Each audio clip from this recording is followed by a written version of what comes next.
അസ്സലാമു അലൈക്കും വറഹ്മത്തുള്ളാഹി തആല വബറകാതുഹു. അസ്സലാത്തു വസ്സലാമു അലാ അഷ്റഫിൽ മുർസലീൻ വഅലാ ആലിഹി വസഹ്ബിഹി അജ്മഈൻ അമ്മാ ബഅദ്. ഏറ്റവും ബഹുമാനാദരവുകൾ നിറഞ്ഞ ഉസ്താദുമാർ, മറ്റു മുതഅല്ലിം സുഹൃത്തുക്കളെ, ഒരു നിമിഷം നിങ്ങളെ ഞാനൊരു ഭാവനയുടെ വാതിലിലേക്ക് ക്ഷണിക്കട്ടെ. ഒരു ഗ്രാമീണ മക്കൾക്ക് പച്ചപ്പിന്റെ പശ്ചാത്തലത്തിൽ ഒരു ചെറിയ സ്ക്രീനിന്റെ വെളിച്ചത്തിൽ ലോകത്തിലെ ഏറ്റവും മികച്ച ഗ്രന്ഥശാലകളിലേക്ക് പറക്കുന്നു. ഒരു നിമിഷം കൊണ്ട് തന്നെ പാരീസിന്റെ ലൂവ്രിന്റെ ചിത്രശലഭങ്ങളെ അവൻ സ്പർശിക്കുന്നു. സിസ്റ്റീനിലെ മൈക്കലാഞ്ചലോയുടെ സൃഷ്ടികളോട് അവൻ സംഭാഷണം ചെയ്യുന്നു. ഈ ഒരു സ്വപ്നലോകം ഇന്ന് ഡിജിറ്റൽ പഠനത്തിന്റെ വാസസ്ഥലമാണ്. ഡിജിറ്റൽ പഠനം ആശങ്കകളുടെ ആഴം, സാധ്യതകളുടെ ലോകം എന്നതാണ് എൻ്റെ സംസാര വിഷയം. പഠനം എന്നും ഒരു സമുദ്രമാണ്. അതിൻ്റെ ആഴങ്ങൾ അനന്തമായ സമ്പത്തുകളെ മറച്ചു വെക്കുന്നു. പക്ഷേ ഇന്ന് ഈ ഡിജിറ്റൽ യുഗത്തിൽ ഈ പഠനത്തിന്റെ ഈ സമുദ്രത്തിന് ചിറകുകൾ മുളച്ചിരിക്കുന്നു എന്ന് വേണമെങ്കിൽ പറയാം. സാധ്യതകളുടെ ലോകം അതൊരു അത്ഭുത ഘടകമാണ്. നമ്മൾ തന്നെ ചിന്തിച്ചാൽ, ഒരു കുട്ടി ഒരു റൂമൽ പോലെയുള്ള ഡിവൈസിലൂടെ ലോകത്തിലെ മുഴുവൻ അറിവുകളും അവൻ തേടുന്നു. ഓക്സ്ഫോർഡിന്റെ ഗ്രന്ഥശാലയും ഹാർവാർഡിന്റെ ക്ലാസ് റൂമുകളും ഇന്ന് നമ്മുടെ കയ്യിലാണ്. നമുക്കറിയാം, പാൻഡമിക് കാലത്ത് ലോകമെമ്പാടും കുട്ടികൾ വീട്ടിലിരുന്ന് ക്ലൈമറ്റ് ചേഞ്ചിന്റെ രഹസ്യങ്ങൾ പഠിച്ചു.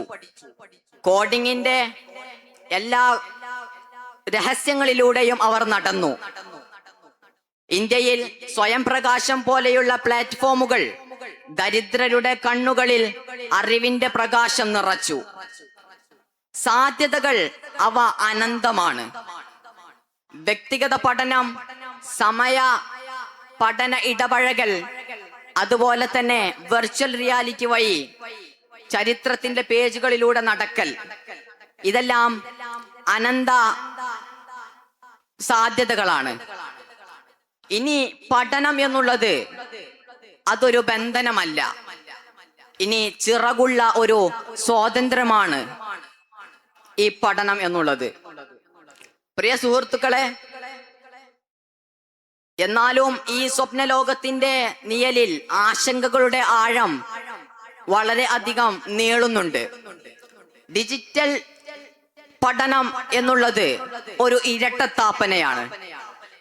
അതിന്റെ വെളിച്ചം ചിലരെ ഉയർത്തിക്കൊണ്ടുപോകുമ്പോൾ മറ്റുള്ളവരെ അത് ഇരുട്ടിലാക്കുന്നു. ഡിജിറ്റൽ ഡിവൈസ് അത് ഒരു വേദനയുടെ പ്രതിധ്വനിയാണ്. ഓരോ ഗ്രാമങ്ങളിലെ കുട്ടികൾക്ക് ഇന്റർനെറ്റിന്റെ അഭാവം കാരണം അവരുടെ പഠനത്തിന് അതിന്റെ വാതിലുകൾ അടക്കപ്പെടുന്നു. ഒരു സർവേ പറയുന്നുണ്ട്, ഇന്ത്യയിൽ പകുതി മനുഷ്യരും ഇന്ന് ഡിജിറ്റൽ പഠനത്തിന് ആവശ്യമായ ഉപകരണങ്ങളിലേക്ക് പ്രവേശനം സാധ്യമാകാതെ നിൽക്കുന്നുണ്ട്. ആശങ്കകളുടെ ആഴങ്ങൾ നമ്മൾ പറയുമ്പോൾ അത് വളരെ അധികം വലിയ രീതിയിലാണ്. നമുക്കറിയാം, സ്ക്രീനിന്റെ അമിതമായ ആകർഷണം ശ്രദ്ധയുടെ ഫോക്കസിനെ അത് കടിച്ചെടുക്കുന്നുണ്ട്. ഒരു ഗോൾഡ് ഫിഷിന്റെ കാലം പോലെ വെറും 8 സെക്കൻഡുകൾ മാത്രം.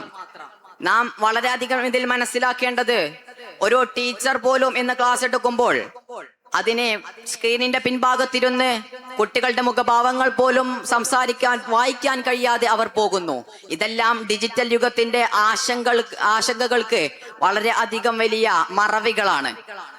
അവസാനമായി ഞാൻ നിങ്ങളോടൊന്ന് ചോദിക്കട്ടെ, നിങ്ങളുടെ കയ്യിലുള്ള ആ ചെറിയ ഡിവൈസ് അത് മാസ്റ്ററോ അല്ല ഒരു അടിമയോ? അത് നിങ്ങൾക്ക് തീരുമാനിക്കാം. ഈ ഡിജിറ്റൽ യുഗത്തിൽ സാധ്യതകളെ നാം ആഘോഷിക്കുകയും അതുപോലെ തന്നെ ആശങ്കകളോട് നാം സഹവർത്തിക്കുകയും അതിനോട് നാം സഹവർത്തികളാവുകയും ചെയ്യുക. ഇതാണ് ഇന്ന് നമ്മുടെ മുന്നിലുള്ള യഥാർത്ഥ പാഠം. ഇത്രയും പറഞ്ഞുകൊണ്ട് ഞാൻ എൻ്റെ വാക്കുകൾ ചുരുക്കുന്നു. വാഖിറു ദഅവാനാ അൽഹംദുലില്ലാഹി റബ്ബിൽ ആലമീൻ. അസ്സലാമു അലൈക്കും വറഹ്മത്തുള്ളാഹി തആല വബറകാതുഹു.